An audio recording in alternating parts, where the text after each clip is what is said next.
What's going on, everybody, and thanks for clicking on the video. Quickly, before we get into whatever player you clicked on, these are going to be quick 2 to 3 minute breakdowns on whatever player you need for fantasy football. So if you're late into your research and you don't have a million hours to spend, this is the video for you. So stay tuned, click the playlist below for other players' breakdowns.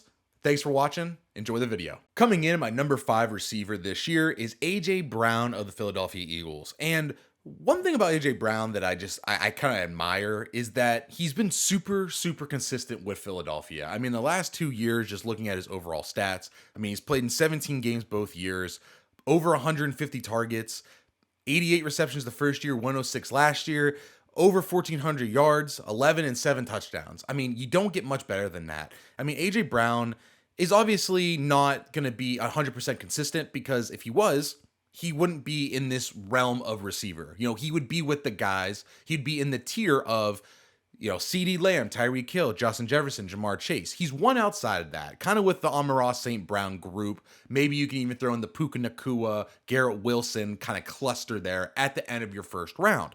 I think A.J. Brown is great. I mean, and even looking at games last year, right? I mean, the dude possesses big games. 9 for 131, 9 for 175, 6 for 127, 7 for 131, 10 for 137, 8 for 130. Those were all in a row. And then an 8 for 114 in there. It kind of fell off towards the back half of the season, but so did that whole Philly team. I mean, the Philly team really shut it down and just really fell apart in that back stretch where they lost 3 straight, blown out against the 49ers, Dallas, and Seattle, right?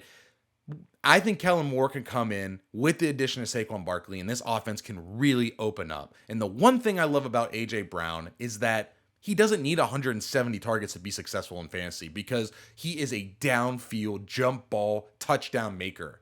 I think he's awesome. And for me, I think he is the absolute dream pick at the end of your first or second, end of the first, top of the second round. I would love to pair him up with Saquon or Jonathan Taylor and then get A.J. Brown in the beginning of the second round. I would love to get that pairing. I think you got a steal there in a elite wide receiver 1.